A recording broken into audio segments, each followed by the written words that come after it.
Hello everyone. In this video, we will discuss about the importance of radiology in paranasal sinus, basically CT scans. First, we have to understand why it is important. It is important to make a plan for the surgery, and because there are too much variations in the paranasal sinus of a person from person to person. So, first of all, we have to know all the variations of the in the paranasal sinus, and secondly, we have to see the extent of the disease in the paranasal sinus. For these two purposes, we need a CT scan.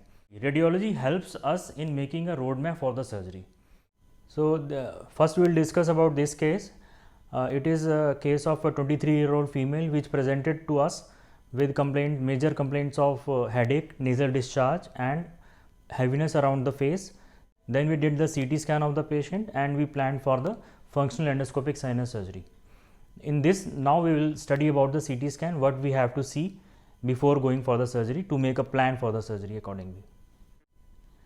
This is the coronal scan with the bony cuts, and we can see that this is the anterior part and this is the posterior part. So, we will discuss from anterior to posterior all the anatomical landmarks and anatomical variations, and also we will study about the extent of the disease in this patient.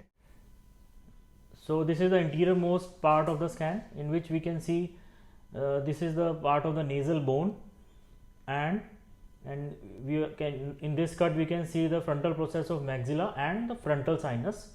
We can see the interfrontal sinus septum and some disease in the right frontal sinus.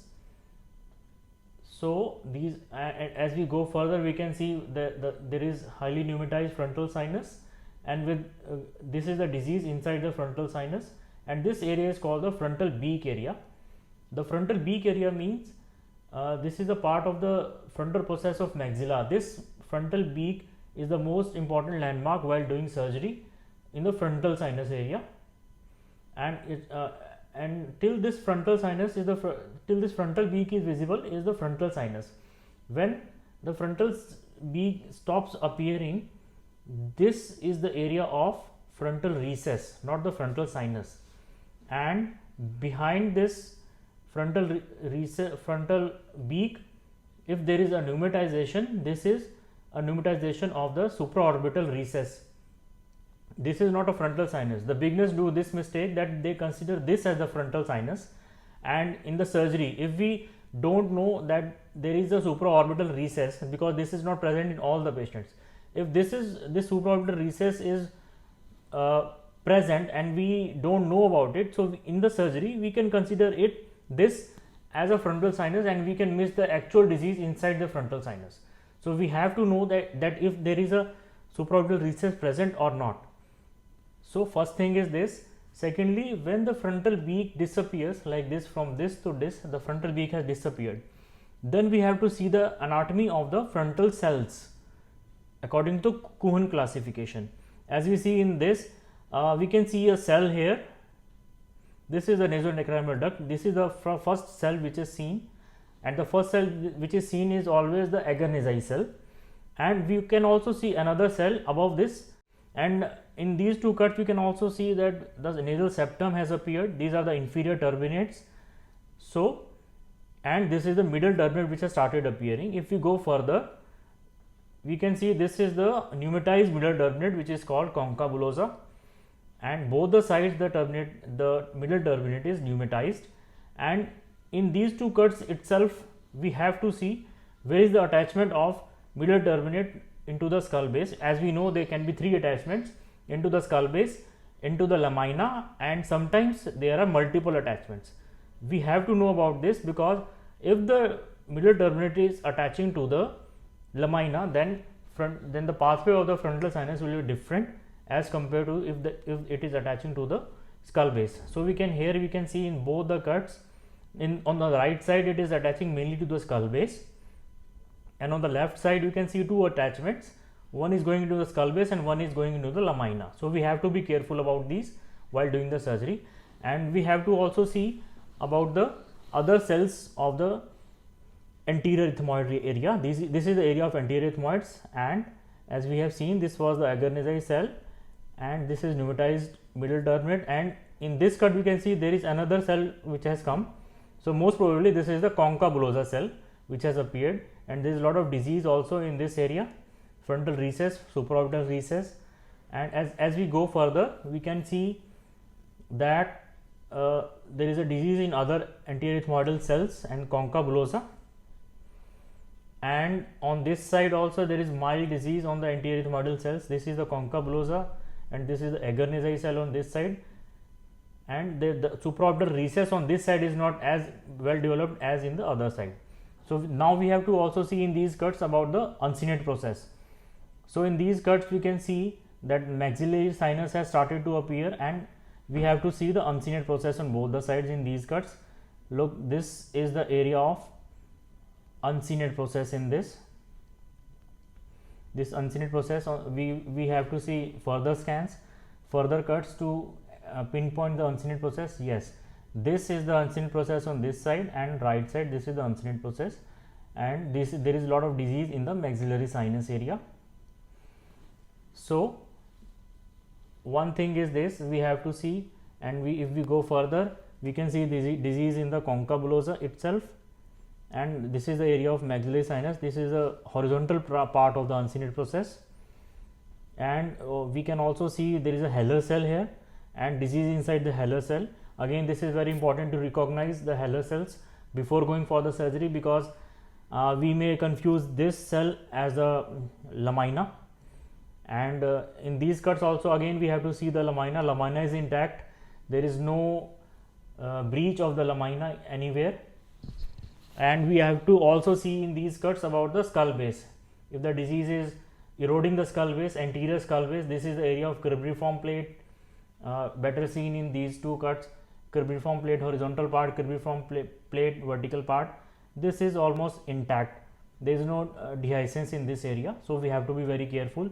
And as we can also see that the middle terminate attachment to the cribriform area around the cribriform plate, so we have to be very careful while removing the concha bullosa that we don't pluck it down, so that if we pluck it down too hard, so this area is very weak and it can break down and there can be CSF leak. So these things we have to be very careful. That's why it's important to study the CT scan so carefully before going for a surgery. And again in these cuts we can see that the maxillary sinus has appeared completely, and there is a disease in both the maxillary sinus, and these are the inferior terminate. The septum is more or less straight in this patient. Mild deviation you can see in the septum, but not as deviated as according to the patient. His symptoms is mainly because of the disease in the sinuses rather than the DNS. As we go behind, we have to see the attachment of ground lamella, where the this is a part of the middle terminate which is called ground lamella, and its attachment to the lamina, part of the lamina, and this is the posterior part of the terminate which is attaching to the skull base. And now behind the ground lamella, these are the posterior ethmoidal cells. Again we have to see the anatomy of anterior ethmoidal artery. Anterior ethmoidal artery can be variable, as you know. It can be attached to the skull base, it can be going below the skull base through the mesentery. So locating the anterior ethmoidal artery is very important. If you can see this bulge, this is called Kennedy's nipple, and through this the anterior ethmoidal artery enters the ethmoidal sinus, and especially in this patient it is attached to the skull base. So we don't need to worry too much about the anterior ethmoidal artery in this case, especially because it is attached to the skull base, and in few cases it is not here, it is down here and going like this. Kennedy's nipple is down somewhere here. In those cases we have to be very, very careful that we don't touch we don't cut the anterior ethmoidal artery while doing surgery in around this area. So this is one thing we have to see. Then as we go behind, you can see the ground lamella on both the sides. Posterior ethmoids are more or less clear of the disease. There are not too much disease in the posterior ethmoidal cells, and the skull base is looking intact in all these posterior ethmoidal cells. And as we approach more posteriorly, we need to take care about the Onodi cell as well as the anatomy of the optic nerve. So we will see these in these cuts. See here, the sphenoid sinus has started from here. These are the natural ostium of the sphenoid sinus, and there is some disease inside the sphenoid sinus, and these are the optic canals. It is not dehiscent to the sphenoid sinus, which is a good thing. So, and there is one intersphenoidal septa which is more or less attaching to the area of the optic canal. So, another thing we need to care about in this case is that we don't pluck anything out from the sphenoid sinus through using the forceps. We have to use microdebrider in these cases. For the sphenoid sinus especially, don't plug anything, because if you plug this septa, it may be attached to the optic canal area in this, and patient can have blindness. So, we have to be very careful. Inside the sphenoid sinus, always use only microdebrider, don't plug anything from the without microdebrider. So, and highly pneumatized sphenoid sinus on this side also, there is only one intersphenoid septa, and the right side sphenoid sinus is smaller than the left side is bigger, and there is disease on the mainly on the left side of the sphenoid septum. And we have to carefully look for the Onodi cell. Just follow the posterior ethmoidal cells, this one, then it is corresponding to these areas of the cells are disappearing, and then a new cell appears. So, this is not a sphenoid, this is not a posterior ethmoidal cell, this is a sphenoid cell. If we, how do we look for Onodi cell? Just follow the posterior ethmoidal cells. Are they continuous with the sphenoid sinus? No, they are not continuous. This is a new cell. So, this is not a ethmoidal cell, this is a sphenoid, not ethmoids. And we have reached the posterior part. This the sphenoid is highly pneumatized, and the clivus area is pneumatized, and some disease inside this area. At least this much information we should have before going for a FES surgery in this case. And every ENT surgeon, before going for a FES procedure, should spend some time, at least 30 minutes to 60 minutes, with the scan of the patient, so that they are very well versed about the disease extent as well as about the anatomy of the patient, anatomical variations of the patient. And in practical, there may be some practical issues like patient don't have the money for the CT scan, patient don't want to get CT scan done. In those cases, I would advise that you should not go for surgery. If you don't have the CT scan in your hand, don't go for FES surgery. Just say no to the patient, but never go for the surgery without studying the CT scan. And the CT scan should be available inside the operation theatre while doing the surgery, so that if doing the surgery, you have to correlate with the CT scan also. In between the surgery, you need to go back to the CT scan, look for the things again and come back. If you follow these things, there are very less chance that you will end up in a complication, which if you know the anatomy of the patient. So, here we are with another CT scan. This is a patient of allergic fungal rhinosinusitis. She is a 35-year-old female, which presented with heaviness in the head, discharge, nasal blockage, and she was on antidepressant for a long time just because of these symptoms. So, when the patient came to us, we came to know that it is a case of extensive allergic fungal rhinosinusitis. So, now we will study about the CT scan of the patient.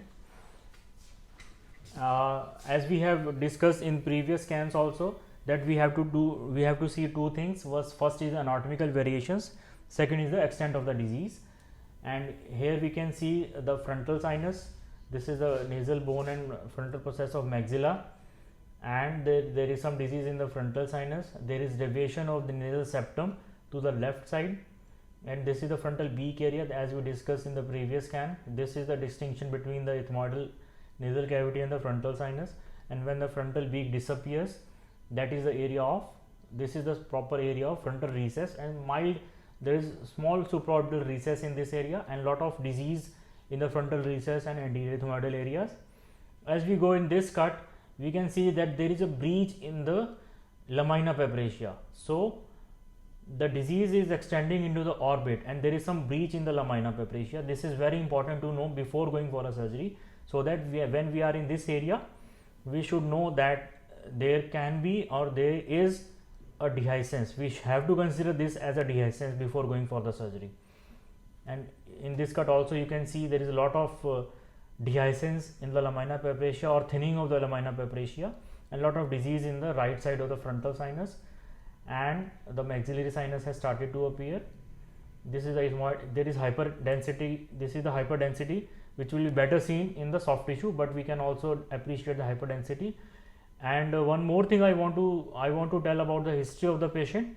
This is a patient who has already undergone a cardiac Luke procedure few months back, but without any improvement. So here we can see there is a dehiscence in the bone. This is the area from where the cardiac Luke procedure was done. Still there is a lot of disease because the cardiac Luke procedure is obsolete. It should not be done in these cases. The surgery should be done completely endoscopically. And we can see there is a lot of new bone formation in this area, which is also typical of chronic fungal rhinosinusitis disease. And this new bone formation has to be we should know about the new bone formation before going for surgery. Like this, we can see this bony structure. This is also a new bone formation, new osteogenesis. We have to take care that while removing this, we don't break the lamina papracia, and a lot of DNS and disease on both the sides of the anterior ethmoidal cells. And on the left side, we can see there is thinning of the anterior skull base in this area. So we have to be very, very careful. Look here, there is complete thinning and dehiscence of the anterior skull base. So we have to be careful about these. And on the right and maxillary sinus, there is a lot of lateral pneumatization of the right maxillary sinus. We have to treat this lateral pneumatization by using a 70-degree scope. Otherwise, we can leave the disease behind. This is so that's why this is the importance of CT scan. We have to know every anatomical variation before going for the surgery. As we go more posterior, we can see there is a lot of hyperdensity and soft tissue within the posterior ethmoid. In this scan, we cannot properly make out the turbinates, middle turbinates and uncinate. But if we go back to above, here we can see this is the middle turbinate bone, and again it is attaching to the skull base. On this side, this is the bone of the middle turbinate attaching to the skull base. So this much we can appreciate, but I don't think we can appreciate much about the uncinate process on the right side. But yes, on the left side we can see the uncinate process, which is intact. Maybe in the previous surgery on the right side, or because of the disease on the right side, the uncinate process is not visible completely. As we go further back, the skull base and lamina on the posterior ethmoid area is clear. There is some dehiscence here, which we have to be careful. There is some dehiscence on the posterior part of the skull base in the left side. And as we go further behind, we can see there is a lot of disease, and posterior ethmoidal cells are full of. Basically, we have to see the skull base and the orbit in this case, because the disease is full. The sinuses are full of diseases in this case. And as we go further back, this is posterior ethmoidal cells. Now the sphenoid has started. The sphenoid ostium is completely widened because of the disease, and there is an intersphenoid septum. We have to see the attachment of the intersphenoid septum, as we discussed in previous case. We have to look for the optic canal. They are not completely dehiscent, but yes, they are inside they are very near to the sphenoid sinus, so we have to be careful. And the good thing is that intersphenoid septum is not attaching to the optic nerve. So that's how we look for the scan. And look here, the sphenoid sinus is highly pneumatized till the clivus. The sphenoid sinus is pneumatized, and there is a lot of disease inside the sphenoid sinus. So this is how we have to study the scans. We have to spend some time. We have to be very, very comfortable with the anatomy of the patient before going for the surgery. If you have the CT scan, if you have studied the CT scan properly, the chances of complications are almost negligible. Thank you.